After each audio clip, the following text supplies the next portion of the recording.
9월의 서울은 여느 때처럼 화려했다. 도심의 불빛은 강남 한복판에 있는 고급 호텔을 감싸고 있었고 그 안에선 대기업 임원과 재계 인사들이 모여 성대한 파티가 열리고 있었다. 이곳은 권력과 돈, 그리고 자존심이 얽힌 세상과 분리된 또 하나의 무대였다. 파티장 한가운데에는 부동산 개발업계에서 승승장구하고 있는 젊은 사업가 박준호가 서 있었다. 32살? 이미 수십억 원대 자산을 보유한 그는 투자자들이 먼저 찾아오는 사람이었고 언론에서는 그를 젊은 재계의 얼굴이라 불렀다. 그는 언제나 이기는 사람이었고 그 사실을 누구보다 잘 알고 있었다. 사람들은 그를 부러워했고 경쟁자들은 그를 두려워했다. 성공은 그에게 습관이자 공기와 같았다. 이날 파티도 그에게 특별할 건 없었다. 늘 그렇듯 사람들은 그의 주변에 몰려들었고 잔을 부딪히며 그의 성공담을 들었다. 그에게 세상은 게임이었고 그는 늘 승자였다. 그때 어린 시절부터 함께 자라온 친구 최민석이 다가왔다. 이 친구는 준호와 달리 업계의 가장자리에 머무는 인물이었지만 특유의 날카로운 시선과 장난기 있는 성격으로 언제나 준호의 자존심을 건드릴 줄 아는 사람이었다. 그는 샴페인 잔을 들고 입꼬리를 올리며 조용히 말을 꺼냈다. 평소에도 둘은 자주 내기를 걸곤 했다. 준호에게 내기란 단순한 재미가 아니라 자신의 우위를 확인하는 방법이었다. 그날 역시 민석은 그를 자극하는 말 한마디로 분위기를 흔들었다. 민석이 던진 주제는 결혼이었다. 그가 제안한 건 돈도 사업도 아닌 준호에게 가장 생소하고 귀찮은 영역이었다. 늘 외모와 배경이 완벽한 사람만 만나던 준호에게 민석은 전혀 예상치 못한 말을 꺼냈다. 외모나 조건이 전혀 이상형이 아닌 사람과 결혼해 6개월을 버티라는 도발이었다. 주변에 있던 몇몇 사람들이 그 말을 듣고 피식 웃었다. 그건 단순한 장난처럼 들릴 수 있는 제안이었다. 하지만 민석은 진지했다. 내기 금액은 10억 원. 그리고 무엇보다 중요한 건 자존심이었다. 준호는 처음에는 어이없다는 표정으로 웃었지만 곧 시선이 바뀌었다. 그는 자극받는 걸 참지 못하는 성격이었다. 이기지 못할 게임이라는 생각도 없었다. 6개월 결혼 생활쯤이야 그에게 아무런 의미도 없었다. 이건 투자도 감정도 아니었다. 그저 하나의 미션일 뿐이었다. 주변의 시선도 그를 자극했다. 다들 준호라면 못 리가 없다는 표정을 짓고 있었고 일부는 속으로 그의 반응을 기다리고 있었다. 이런 상황에서 물러선다는 건 곧 약점을 드러내는 것이나 다름없었다. 민석은 이름까지 준비해두고 있었다. 상대는 강혜진이라는 여성이었다. 서울에서 사회복지사로 일하고 있으며 번듯한 집안도 화려한 외모도 주목받는 스펙도 없는 인물이었다. 하지만 그녀에 대한 짧은 설명에서 유일하게 반복된 단어는 강단 있는 성격이었다. 자기 신념이 분명하고 누구에게도 쉽게 흔들리지 않는 사람. 준호는 그 설명을 들으며 흥미를 느꼈다. 상대가 어떤 사람이든 자신이 흔들지 못할 이유가 없다고 생각했다. 세상에 자신이 설득하지 못할 사람은 없다는 자만이 그의 안에 깊이 자리하고 있었다. 파티는 계속되고 음악 소리는 높아졌지만 그의 머릿속은 이미 내기와 계획으로 복잡해지고 있었다. 6개월이라는 시간은 길지 않았다. 자신이 가진 자본, 인맥, 영향력을 생각하면 이건 이길 수밖에 없는 게임이었다. 그는 이미 머릿속으로 승리 후의 상황을 그리고 있었다. 돈과 자존심을 모두 챙기고 민석에게 또 한 번 이겼다는 확신을 심어줄 그림이 선명했다. 내기가 성립된 건 그날 밤이었다. 파티가 끝난 후 둘은 서울의 한 재벌 멤버십 라운지에서 계약서를 쓰듯 약속을 주고받았다. 6개월 동안 결혼 생활을 유지할 것, 이혼은 정확히 6개월 이후 가능하다는 조건, 도중에 그만두면 내기에서 패배. 준호는 주저하지 않았다. 감정이 개입될 일도 없다고 생각했다. 자신이 원하는 방향으로 모든 걸 조정하는 건 그에게 익숙한 방식이었다. 며칠 후 그는 혜진에 대한 정보를 받았다.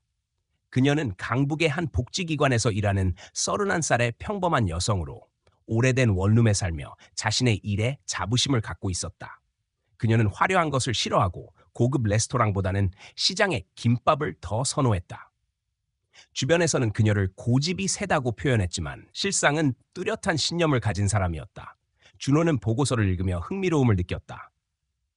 이런 유형은 쉽게 흔들리지는 않지만 결국은 무너지는 쪽이었다.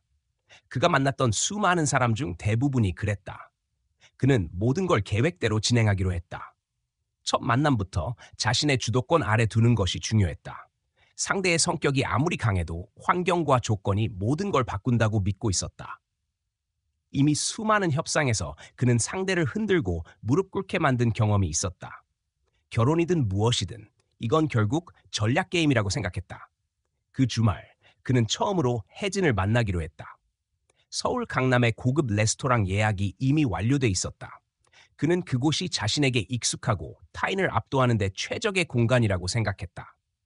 하지만 그가 모르는 것은 그 만남이 단순한 내기가 아니라 그의 인생 전체를 뒤흔드는 시작점이 될 것이라는 사실이었다. 혜진은 그의 계획을 전혀 모른 채 만남에 나서는 사람이 아니었다. 그녀 역시 내기와 상황을 알고 있었다. 이미 민석으로부터 모든 얘기를 전해 들었고 그 내기를 받아들이는 순간부터 자신도 한 발을 디뎠다.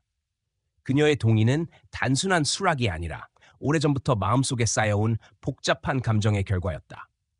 준호는 이를 알지 못한 채 자신이 우위에 있다고 착각한 채로 첫 만남을 준비했다. 도심은 여전히 화려했고 세상은 그에게 유리하게 돌아가는 듯 보였다. 모든 게 익숙한 패턴 안에서 움직이고 있었다. 그에게 이 게임은 승부가 아닌 절차였다. 그러나 혜진에게 이 게임은 시작부터 결말이 정해진 무대였다. 그녀는 단순한 상대가 아니었고 그를 향해 오래전부터 멈춰있던 시계가 서서히 다시 움직이고 있었다. 6개월이라는 시간이 그의 인생을 어떻게 바꿀지 준호는 아직 알지 못했다. 하지만 그날의 선택이 그의 세계를 송두리째 뒤흔들어 놓을 것이었다. 이제 내기는 시작되었다. 그리고 그 시작은 어느 누구도 예상하지 못한 방향으로 흘러갈 운명이었다. 박준호는 계획한 대로 움직였다.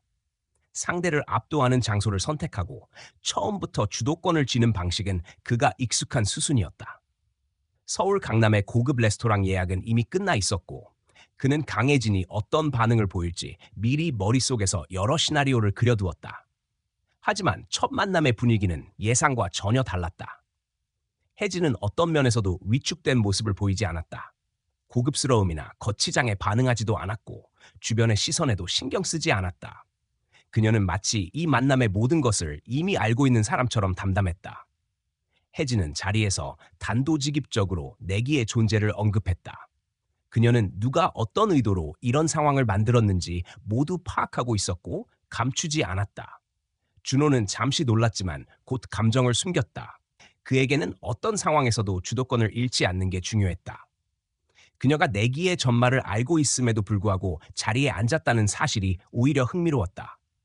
대부분의 사람이라면 자존심 때문에 이런 만남을 거절했을 것이다. 하지만 그녀는 정면으로 받아들였다. 이유가 궁금했다. 혜진은 자신이 원하는 조건을 명확하게 이야기했다. 돈이나 명예, 사회적 지위 같은 것에 관심이 없다는 점을 분명히 했다. 이 결혼은 어디까지나 6개월간의 계약이며 그 이후에는 아무런 미련 없이 끝낼 것이라는 말도 덧붙였다. 그녀는 자신의 삶이 결혼으로 인해 바뀌는 것을 원하지 않았다. 그녀의 삶은 이미 자립적이고 확고했으며 누구의 영향도 받지 않는 것이 전제였다. 준호는 그 말을 들으며 오히려 속으로 웃었다. 자신의 세계에서 이런 태도는 곧 흔들릴 전조일 뿐이었다. 시간과 환경, 조건이 쌓이면 누구나 변한다고 그는 믿고 있었다. 그날 만남이 끝난 뒤에도 준호의 머릿속은 혜진으로 가득했다. 이유는 단순했다. 그녀는 그가 평생 상대해온 사람들과 전혀 달랐다. 대부분의 사람은 그의 재력과 영향력 앞에서 미묘하게 균형을 잃었고 결국 그가 원하는 대로 움직였다. 하지만 혜진은 단 한순간도 균형을 잃지 않았다. 그 무심한 태도와 단호한 어조가 오히려 그를 자극했다. 그는 승부욕으로 움직이는 사람이었고 혜진은 새로운 도전처럼 느껴졌다. 며칠 후 두 번째 만남이 이어졌다.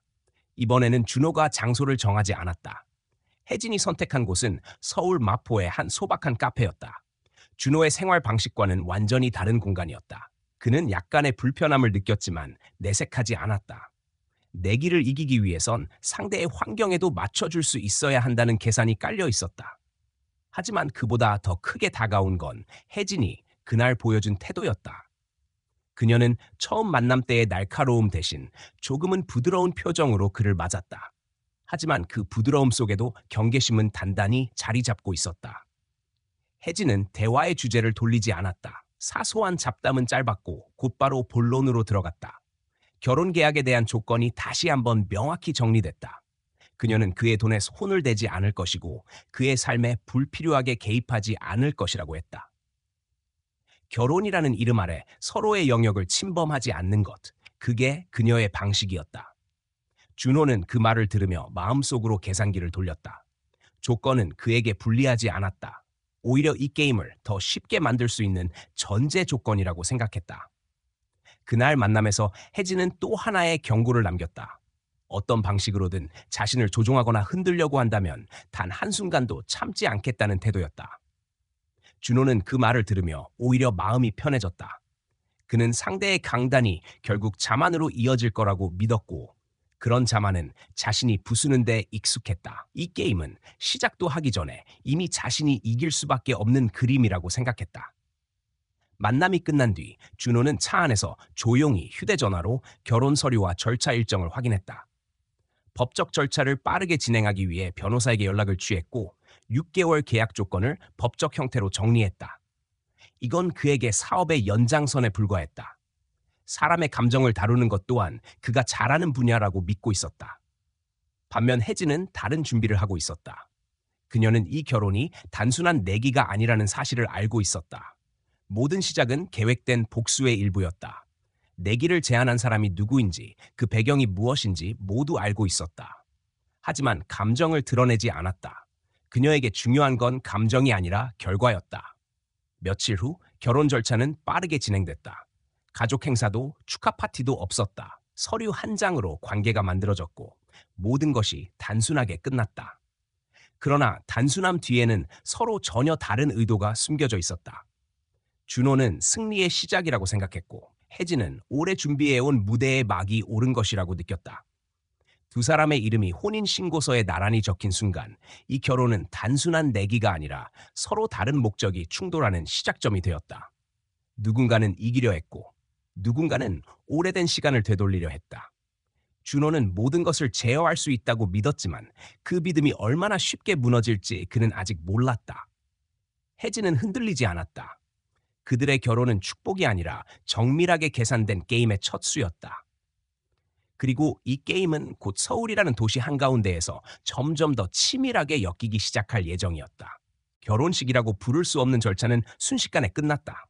서류에 이름을 올리고 도장을 찍는 것만으로 관계가 성립했다. 양가 가족도 없었고 지인도 없었다. 단순한 서류 한 장이 전부였다. 박준호는 그것이 오히려 마음에 들었다. 이건 감정이 개입될 일이 없는 철저히 계획된 과정이었기 때문이다. 그는 이 게임을 이길 수 있다는 확신에 차 있었다.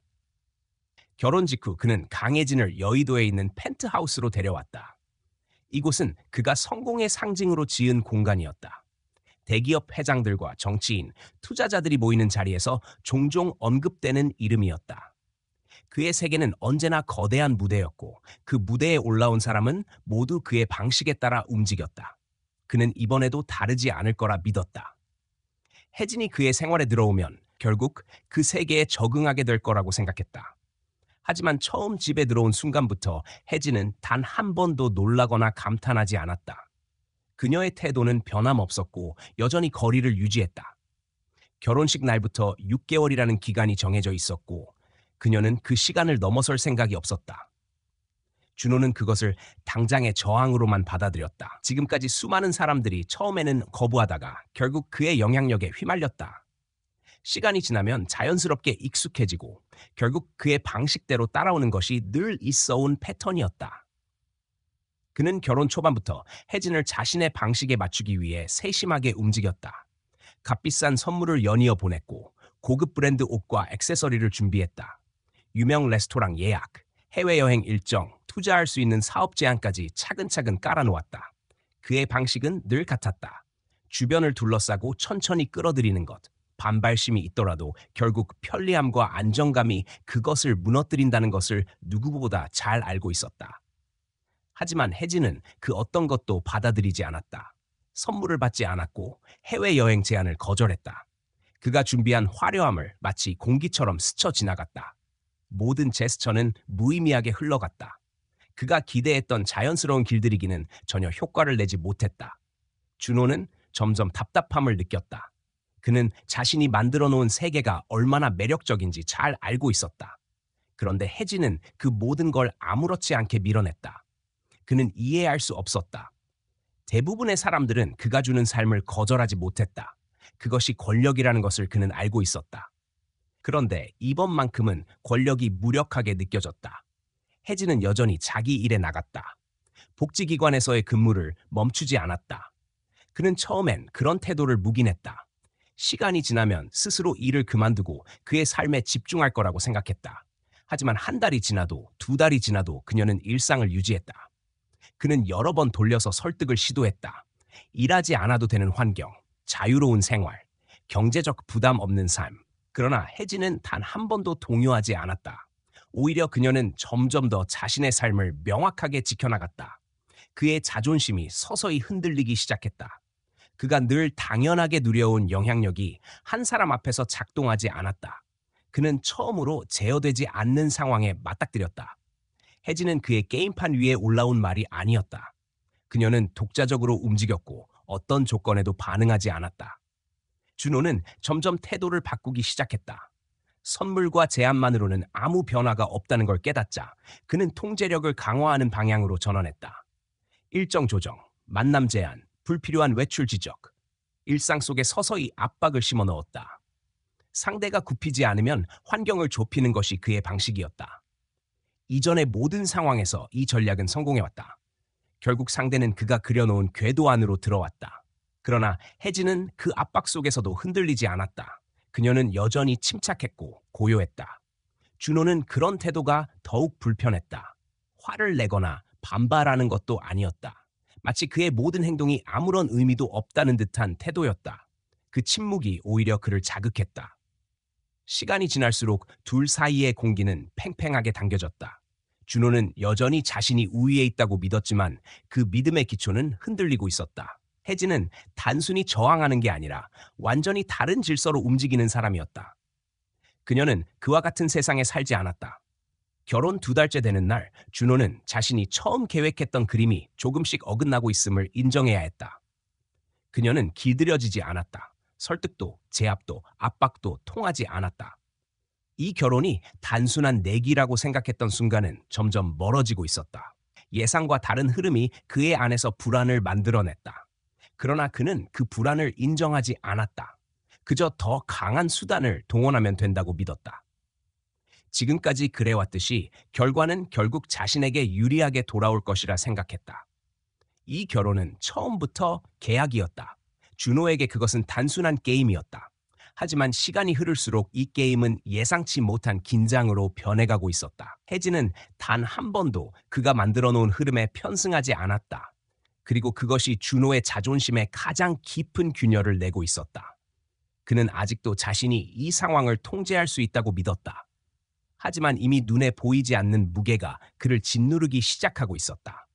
6개월이라는 시간은 생각보다 길고 이 결혼은 그가 생각했던 단순한 쇼가 아니었다. 그의 세계는 처음으로 균열을 맞고 있었다. 박준호는 점점 더 직접적인 방식으로 통제력을 강화하기 시작했다. 처음에는 단순한 제안과 권유였던 말들이 어느 순간부터 일정한 제약으로 바뀌었다. 혜진의 일정에 개입하고 불필요하다고 판단되는 외부 약속을 지적하며 그의 기준에 맞지 않는 행동을 은근히 차단했다. 결혼이라는 명목 아래 점점 좁혀지는 그의 통제는 매우 계산적이었다. 그는 한 사람을 무너뜨리는 방법을 잘 알고 있었다. 처음에는 작게 시작했다. 그녀가 근무하는 복지기관에 스폰서를 붙여 상황을 파악하고 일정에 간섭할 수 있는 길을 만들었다. 출퇴근 시간에 맞춰 차량을 보내고 외부 활동에 사소한 제약을 걸었다. 그 모든 행동은 표면적으로 배려처럼 포장돼 있었지만 실상은 그의 영향력을 조금씩 파고드는 방식이었다. 그가 원하던 건 시간이 지날수록 그녀가 그의 테두리 안에 갇히는 구조였다. 하지만 혜진은 단 한 번도 그 틀에 순응하지 않았다. 일정이 간섭받아도 흔들리지 않았고 오히려 일정한 간격을 유지하며 준호와의 거리를 더 명확히 했다. 그녀는 감정적으로 반응하지 않았고 목소리를 높이지도 않았다. 그저 일정한 거리감으로 그의 모든 시도를 무력화했다. 그의 말과 행동은 공중에 흩어지는 먼지처럼 사라졌다. 그녀의 반응은 준호를 더욱 불안하게 만들었다. 반발도 없고 감정도 드러나지 않으니 그의 영향력은 어디에도 닿지 않았다. 그동안은 상대의 감정을 흔들어 움직이게 만들었지만 혜진은 흔들리지 않는 벽 같았다. 그녀의 침착함은 곧 그의 불안을 자극하는 무기가 되었다. 그는 점점 더 날카로운 방식으로 접근하기 시작했다. 일정 변경을 강요하고 외부 활동에 핑계를 붙여 제약을 걸었으며 그녀의 시간을 통제하는 데 집착했다. 그건 단순한 결혼 생활이 아니라 일종의 권력 확인이었다. 그가 가진 위치와 자원을 통해 상대를 제압하는 건 그에게 익숙한 패턴이었다. 하지만 혜진은 그 패턴 안에 들어오지 않았다. 시간이 흐를수록 둘 사이의 공기는 단단하게 얼어붙었다. 말이 오가지 않는 시간이 길어졌고 그 침묵 속에서 준호의 자존심은 서서히 균열을 일으켰다. 그는 스스로를 지배자라고 믿고 있었고 그 믿음은 그의 정체성과도 같았다. 하지만 지금 그는 한 사람 앞에서 아무것도 통하지 않는 상황에 놓여 있었다. 어느 날 밤 준호는 처음으로 감정의 균열을 느꼈다. 아무리 노력해도 그녀는 그가 그려놓은 그림 안으로 들어오지 않았다. 그가 만들어낸 세상이 전혀 작동하지 않는다는 걸 인정해야 하는 순간이 다가오고 있었다. 그가 생각하는 정상이 그녀에게는 아무런 의미도 없었다. 그는 처음으로 직접적으로 감정을 드러냈다. 무너지는 균형을 붙잡기 위해서였다.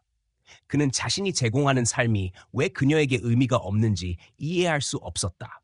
누구나 부러워할 조건이라고 생각했던 삶이 그녀에게는 공허한 껍데기에 불과했다. 그 사실을 받아들이는 것은 그의 자존심에 치명적인 충격이었다. 혜진은 그 순간에도 흔들리지 않았다. 짧은 눈빛만으로 그의 감정을 받아내고 단단한 목소리로 자신의 입장을 말했다.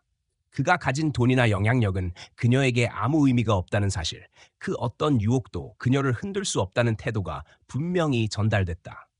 그 말은 그의 정체성을 정면으로 부정하는 것과 같았다. 그날 이후 준호의 태도는 더욱 거칠어졌다. 그는 통제력을 강화했고 관계의 균형을 억지로 자신 쪽으로 끌어오려 했다. 그러나 모든 시도는 허공을 치는 것처럼 무력했다. 그녀의 반응은 한결같았고 그 무반응이 오히려 그를 흔들었다. 상대가 감정을 드러내지 않으니 싸움조차 성립되지 않았다. 시간이 지날수록 그는 점점 더 자신을 잃어갔다. 결혼이라는 이름 아래 그는 상대를 제압하려 했지만 오히려 자신이 뒤틀려갔다. 그녀의 침착함은 그에게 거울이 되었고 그 안에서 그는 처음으로 자신이 얼마나 불안정한 사람인지 마주하게 되었다. 이 결혼은 더 이상 단순한 내기가 아니었다. 준호의 내면은 서서히 균열을 일으키고 있었다. 혜진은 여전히 고요했고 그의 힘은 점점 무의미해지고 있었다. 침묵 속에서 균형이 뒤집히고 있다는 사실을 그는 아직 완전히 인정하지 못했지만 이미 방향은 정해져 있었다. 그리고 그 불안감은 준호를 점점 더 깊은 곳으로 몰아넣고 있었다. 6개월이라는 시간은 아직 절반도 지나지 않았지만 그의 안에서는 이미 결말이 시작되고 있었다. 박준호는 어느 순간부터 자신이 쥐고 있다고 믿었던 게임의 흐름이 서서히 빗나가고 있음을 느꼈다. 처음에는 단순한 반발로만 생각했던 혜진의 태도는 시간이 지날수록 더 단단해졌다. 그는 점점 더 거칠어졌고 혜진은 점점 더 차분해졌다. 둘 사이의 균형은 이미 뒤집혀 있었다. 그날 밤 혜진은 조용히 입을 열었다. 처음 결혼을 제안받았던 그 자리에서 이미 모든 걸 알고 있었다는 사실을 고백했다. 그녀는 처음부터 이 결혼이 사랑이나 감정이 아니라 하나의 계획이었다고 말했다. 준호는 그 말의 의미를 단번에 이해하지 못했다. 하지만 혜진이 한마디씩 내뱉을 때마다 그의 머릿속이 점점 얼어붙는 것 같았다. 혜진은 자신의 아버지 이야기를 꺼냈다. 인천의 한 중소기업을 운영하던 아버지는 몇 년 전 준호가 주도한 대규모 부동산 개발 사업에 휘말렸다. 그 사업으로 인해 회사를 잃었고 빚을 떠안은 채 세상을 떠났다. 준호에게는 그저 하나의 거래였고 계약서 위의 숫자에 불과했지만 누군가의 인생은 그로 인해 무너졌다. 혜진의 가족이 바로 그 피해자였다. 그녀는 내기에 대한 이야기를 들었을 때 망설이지 않았다고 했다. 그가 자신을 고르고 내기를 걸고 결혼이라는 형식을 이용해 자신의 자존심을 세우려 했던 그 모든 과정이 오히려 기회처럼 느껴졌다고 했다.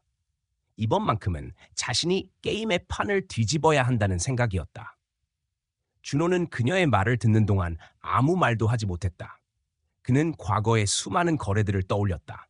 그중 어떤 얼굴도 뚜렷이 기억나지 않았다. 서류상에서 지워진 이름들이었고 숫자로만 남았던 삶이었다. 그는 그 사람들 중 하나가 바로 지금 눈앞에 서 있는 혜진의 가족이었다는 사실에 숨이 막혔다. 혜진은 감정을 쏟아내지 않았다. 울지도 소리치지도 않았다.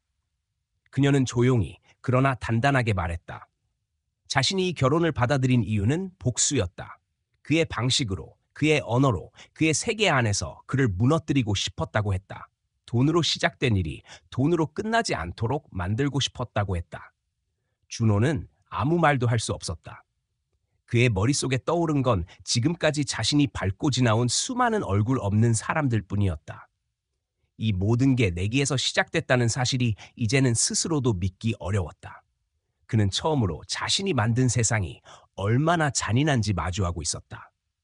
혜진은 그에게 이미 승부는 정해져 있다고 말했다. 그는 이 결혼을 게임이라 생각했지만 실상은 그가 처음부터 상대의 설계 안에 들어와 있었다. 그는 도전하는 자가 아니라 이용당하는 자였다. 그가 쥐고 있다고 믿었던 모든 선택은 사실 그녀가 설계한 경로였다. 준호는 그 사실을 받아들이는데 오래 걸리지 않았다. 그녀의 목소리는 단단했고 그 어떤 틈도 없었다. 그의 손에서 처음으로 힘이 빠져나갔다. 지금까지 그는 어떤 상황에서도 자신이 주도한다고 믿었다. 그러나 지금 이 순간 그는 상대방의 손바닥 위에서 흔들리는 사람에 불과했다. 그날 이후 준호는 이전과 달라졌다. 더 이상 압박을 가하지도 통제하려 들지도 않았다. 대신 침묵이 길어졌다. 그의 머릿속은 과거의 파편들로 가득 찼다. 서류에 도장만 찍으면 끝났던 거래들이 사실은 누군가의 삶을 송두리째 앗아간 사건이었다는 사실을 처음으로 실감했다. 그는 자신이 쌓아올린 성공이라는 이름이 누군가에게는 재앙이었음을 마주했다. 혜진은 그의 침묵을 두려워하지 않았다. 오히려 그 침묵은 그녀가 원했던 결과 중 하나였다. 그의 세계가 흔들리는 소리를 들으며 그녀는 확신을 더 굳혔다. 이 결혼은 복수의 수단이었고 그는 이제 자신의 과거와 마주하고 있었다. 준호는 자신의 머릿속에서 과거의 계약서를 하나씩 떠올렸다. 어느 회사였는지 누구였는지조차 기억나지 않았던 이름들. 그 숫자 뒤에 사람들이 있었다는 걸 지금에야 깨달았다. 그날 밤 이후 둘 사이의 공기는 완전히 바뀌었다. 이제 더 이상 힘의 싸움이 아니었다. 준호는 그의 손에 남은 게 아무것도 없다는 걸 깨달았고 혜진은 자신이 주도하고 있다는 걸 알고 있었다. 그는 자신이 만든 세상에서 자신이 가장 약한 존재가 된 순간을 처음으로 경험하고 있었다. 그는 처음으로 진심으로 두려움을 느꼈다. 단순히 내기를 잃는 문제가 아니라 자신이 살아온 방식 전체가 부정당하는 순간이었다. 혜진은 그런 그의 모습을 지켜봤다. 승리감도 만족도 없이 담담하게. 그녀는 그에게 마지막으로 한마디를 던졌다. 이건 단순한 감정 싸움이 아니라 당신이 만들어온 결과라는 말이었다. 그 한 문장은 그의 가슴을 깊게 파고들었다. 그동안 쌓아온 모든 것의 밑바닥에 있는 진실을 직면하게 만드는 문장이었다. 그리고 그 순간 그는 알았다. 이 싸움에서 자신이 더 이상 주인공이 아니라는 사실을. 이미 시작부터 그는 상대의 판 위에 올라선 말에 불과했다. 그 사실이 그를 무너뜨리기 시작했다. 6개월이라는 시간은 아직 끝나지 않았지만 그의 내면은 이미 결말에 다다르고 있었다. 박준호는 혜진의 고백 이후부터 이전과는 완전히 다른 시간을 견뎌야 했다. 그는 상대를 압도하려고 할 때마다 효과가 없다는 사실을 이미 알고 있었고 그날 이후로는 그마저도 시도하지 않았다. 집안은 길고 무거운 침묵으로 채워졌다. 혜진은 아무 말도 하지 않았고 준호는 그 침묵에 점점 익숙해지는 대신 서서히 무너져갔다. 그는 아침마다 익숙하게 자신이 중심에 있는 삶을 살던 사람이었다. 하지만 이제 그 모든 중심이 흔들리고 있었다. 혜진은 마치 그의 존재가 없는 것처럼 행동했다. 함께 사는 공간에서 그는 투명한 존재가 되었고 그녀는 필요한 말 외에는 아무런 언급도 하지 않았다. 식사 때도 퇴근 시간에도 눈길조차 주지 않았다. 그는 이 침묵이 복수의 시작이라는 것을 잘 알고 있었다. 회사에서도 균열이 드러났다. 그가 주도하던 회의에서 이상한 일들이 벌어졌다. 일정이 예고 없이 변경되거나 중요한 계약이 지연됐다. 파트너 기업의 태도가 미묘하게 달라졌고 신뢰가 흔들리는 분위기가 퍼졌다. 그는 원인을 파악하려 애썼지만 아무리 살펴도 정확한 실마리가 잡히지 않았다. 그러나 그는 느낄 수 있었다. 이 혼란의 중심에는 보이지 않게 혜진이 존재하고 있었다. 그녀는 직접적인 행동을 하지 않았다. 하지만 사람들의 시선, 계약의 흐름, 내부의 균형이 조금씩 어긋나기 시작했다. 준호는 마치 천천히 무너지는 탑 안에 혼자 서 있는 것 같은 감각을 느꼈다. 그의 손에서 무언가가 빠져나가고 있었다. 돈도, 권력도, 그가 믿어온 영향력도 점점 무의미해지고 있었다. 집에 돌아오면 상황은 더욱 잔혹했다. 혜진은 그를 쳐다보지도 않았고 목소리를 들려주지도 않았다. 그는 말을 걸어보려 했으나 대답은 돌아오지 않았다. 그 침묵은 고요하면서도 칼날처럼 날카로웠다. 그는 그것이 그녀의 방식이라는 걸 이해했다. 화를 내거나 싸움을 벌이는 대신 침묵으로 그의 존재를 부정하는 방식. 그 방식은 그가 과거에 타인에게 가했던 방식과도 비슷했다. 그동안 그는 사람들을 숫자처럼 취급했고 상대의 감정을 무시했다. 그리고 지금 그가 그 위치에 서 있었다. 그는 점점 자존심을 잃어갔다. 회사에서의 위상도 서서히 흔들렸다. 파트너십이 느슨해졌고 내부 직원들의 시선도 바뀌었다. 과거 그가 절대적인 중심이었던 자리는 미묘한 균열을 품고 있었다. 어느 순간부터 그는 회의실에서 한 발 뒤로 물러나 있는 자신을 발견했다. 상대의 눈빛에서 더 이상 존경이나 두려움이 아니라 불확실함이 읽혔다. 그는 집에서 혜진의 무관심을 견디며 회사에서의 균열까지 감당해야 했다. 그가 평생 구축해온 모든 것들이 서서히 부식되는 느낌이었다. 그리고 그 모든 과정은 단 한마디의 큰 소리 없이 진행됐다. 그녀는 그를 파괴하는 데 분노조차 필요로 하지 않았다. 그가 만든 세상 속에서 그를 무너뜨리는 데는 단순한 존재의 무게면 충분했다. 어느 날 아침 그는 혜진의 외출을 바라보며 이상한 감정을 느꼈다.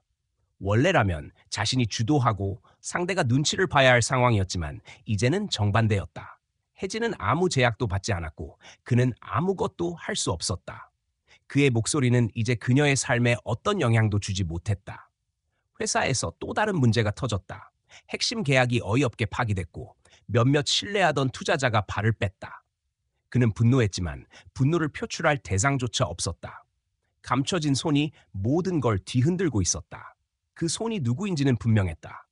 그러나 그는 증명할 수도 막을 수도 없었다. 집으로 돌아와도 상황은 같았다. 혜진은 평소와 다를 바 없이 무표정 얼굴로 자신의 일상을 이어갔다. 마치 그의 몰락이 이미 예정된 일인 것처럼 아무 감정도 없이. 그는 점점 더 외로워졌고 외로움은 불안으로 번졌다. 그동안 자신이 쌓아올린 세상이 이렇게 조용히 무너질 줄은 상상하지 못했다. 시간이 흐를수록 그는 자신의 삶이 그녀의 손바닥 위에 있다는 사실을 인정할 수밖에 없었다. 단 한 번도 힘으로 제압할 수 없었던 그녀는 결국 그가 쌓아온 모든 것을 흔들고 있었다. 소리도 없이, 감정도 없이. 그녀는 그의 세계를 조용히 무너뜨리는 방식으로 복수하고 있었다. 준호는 점점 잠을 이루지 못했다. 머릿속에서 과거의 거래들이 떠올랐다. 수많은 서류와 계약, 그리고 그 뒤에 있었을 이름 없는 사람들. 그 모든 사람들이 지금의 자신처럼 침묵 속에서 무너졌을지도 모른다는 생각이 머릿속을 지배했다. 혜진은 그중 단 한 명이었지만 단 한 명만으로도 그의 세상은 충분히 무너질 수 있었다. 그는 점점 말수가 줄었고 표정도 굳어갔다. 혜진은 여전히 아무 말도 하지 않았다. 그녀는 오히려 더 담담해졌고 그의 몰락을 기다리는 것처럼 보였다. 침묵은 시간이 지날수록 더 깊은 균열을 만들어냈다. 그의 세계는 무너지고 있었고 그는 그것을 멈출 방법이 없었다. 그리고 어느 순간 그는 깨달았다. 자신이 싸우는 상대는 혜진이 아니라 스스로의 과거라는 사실을. 그녀는 단지 거울을 들고 있었을 뿐이었다. 그 거울 속에서 그는 자신이 만들어온 잔혹함을 그대로 보고 있었다. 6개월이라는 시간은 아직 끝나지 않았지만 이미 그는 그 시간을 버티지 못할 것 같은 감각에 빠져들고 있었다. 박준호는 어느 순간부터 스스로가 무너져가는 걸 느끼고 있었다. 침묵과 무관심, 그리고 천천히 틈새를 벌려 무너뜨리는 혜진의 방식은 그의 내면 깊숙이 균열을 만들었다. 그는 더 이상 분노할 힘도 없었다. 회사에서의 입지도 흔들렸고 집에서는 존재감조차 사라졌다. 예전 같았으면 이런 상황을 견디지 못하고 폭발했을 자신이 지금은 오히려 그 무너짐을 조용히 바라보고 있었다. 그러던 어느 날 아침, 그는 처음으로 스스로에게 물었다. 이 모든 상황을 단순한 복수의 결과로만 치부할 수 있는가? 그가 걸어온 길의 끝에 남은 건 무엇인가? 오랫동안 당연하게 여겼던 영향력, 지배력, 자만감은 더 이상 그를 지탱하지 못했다. 그는 이제 아무것도 아닌 사람이 되어 있었다. 그 사실을 부정할 수 없다는 점이 가장 잔인했다. 그는 혜진에게 어떤 말도 하지 않았다. 하지만 그 침묵 속에서 자신이 변하고 있음을 느꼈다. 예전에는 누군가의 시선조차 신경 쓰지 않았고 자신의 행동이 타인에게 어떤 결과를 가져오는지도 중요하게 생각하지 않았다. 그러나 지금은 과거의 모든 결정이 하나하나 머릿속을 스쳐 지나갔다. 그는 그동안 이름 없이 지워버린 얼굴들을 다시 떠올리기 시작했다. 숫자와 계약서로만 남았던 사람들. 그들은 모두 그가 지금 느끼는 것과 비슷한 절망을 겪었을 것이다.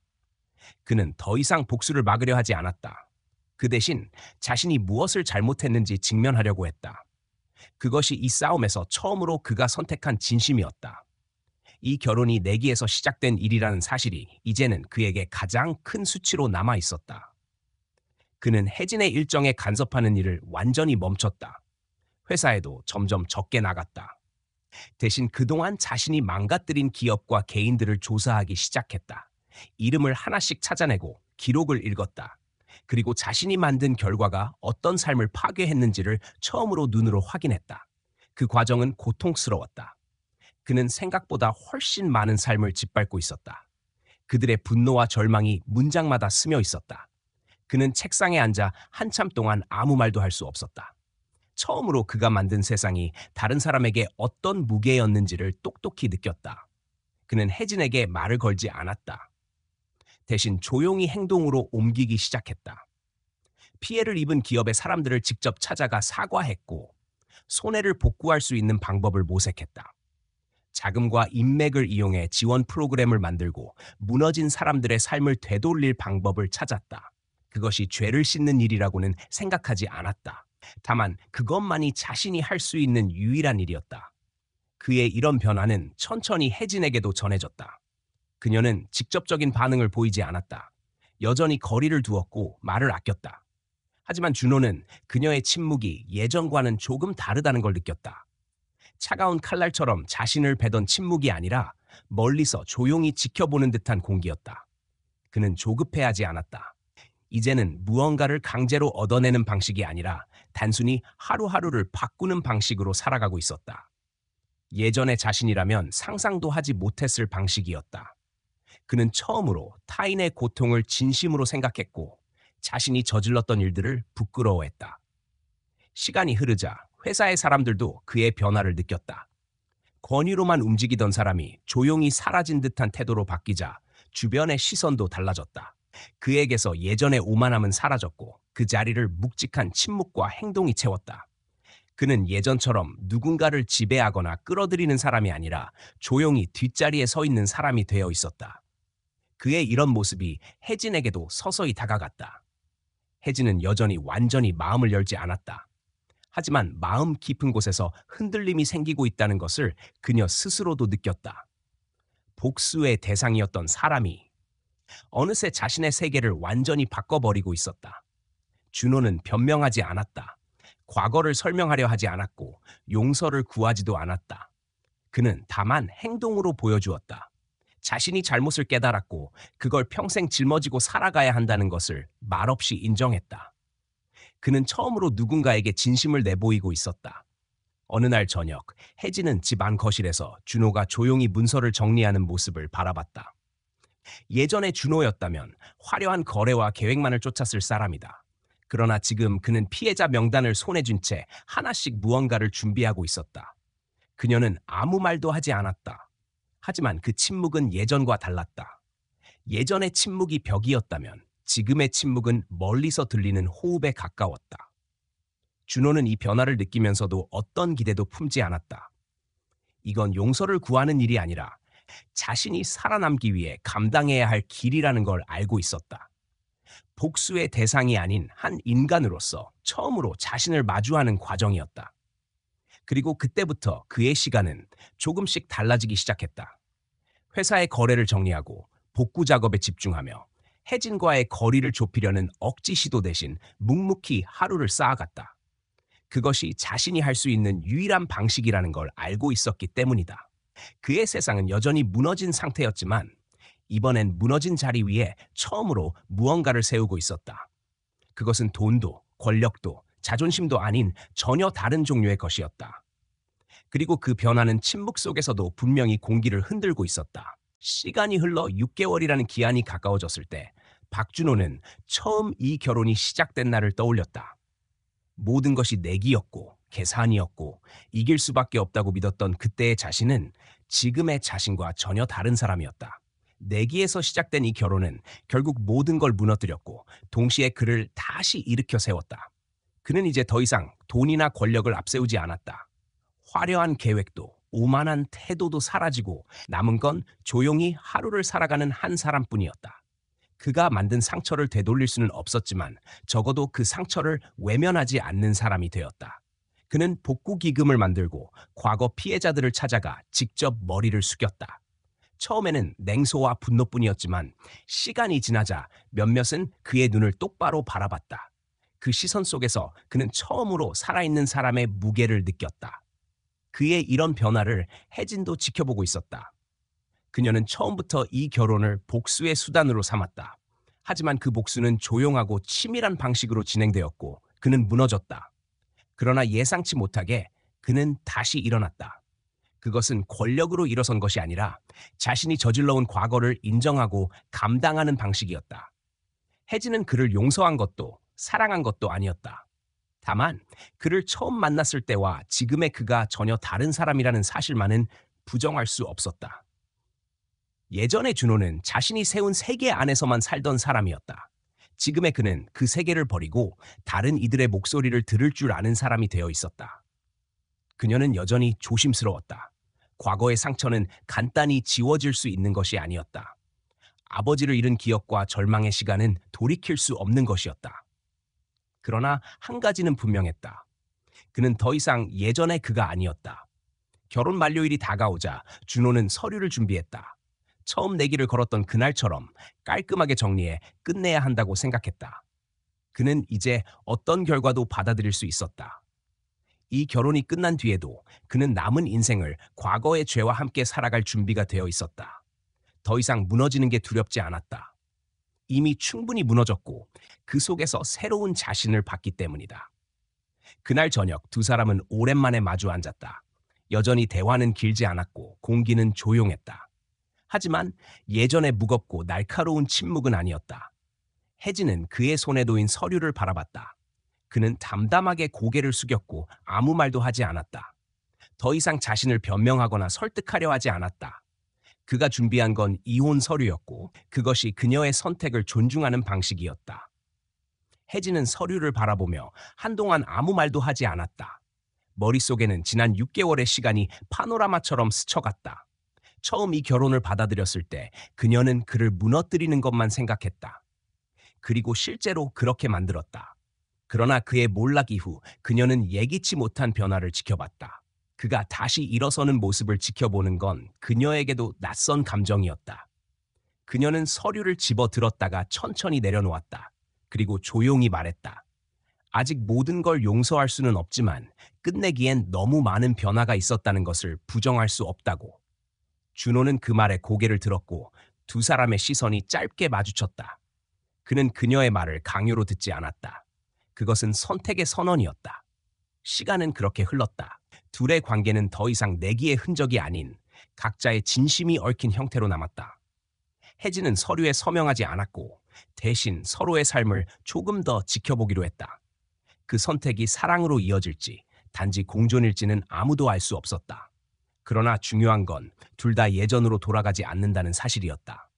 몇 달 후 준호는 본격적으로 복구재단의 활동을 시작했다. 과거 자신이 무너뜨린 사람들을 위해 돈을 쓰고 시간을 쓰고 자신의 이름을 내세우지 않았다.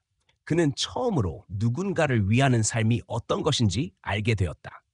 그가 그렇게 바꾸어 나가는 동안 혜진은 조금씩 마음의 문을 열기 시작했다. 어느 날 혜진은 병원 진료를 받고 돌아와 조심스레 그에게 소식을 전했다. 임신이었다. 그 소식은 두 사람 모두에게 충격이었다. 그러나 그 충격은 과거의 혼란과는 달랐다. 그건 무너짐이 아니라 어쩌면 처음으로 두 사람에게 찾아온 미래라는 감각이었다. 그는 한참 동안 아무 말도 하지 못했고 그녀도 그를 바라볼 뿐이었다. 그러나 그 순간만큼은 서로의 시선이 흔들리지 않았다. 준호는 천천히 입을 열었다. 이 아이 앞에서만큼은 더 이상 과거에 갇힌 사람이 되고 싶지 않다고 말했다. 자신이 한 일들을 평생 짊어지고 살아가겠지만 그 아이에게는 그늘이 아니라 빛이 되는 사람이 되고 싶었다고 말했다. 혜진은 대답하지 않았다. 하지만 그녀의 눈빛 속에는 처음으로 망설임 대신 미묘한 온기가 스며 있었다. 결혼식은 조용하고 작게 치러졌다. 내기도, 거래도, 증명도 없는 결혼식이었다. 두 사람은 화려함 대신 차분함을 택했고 과거 대신 미래를 바라봤다.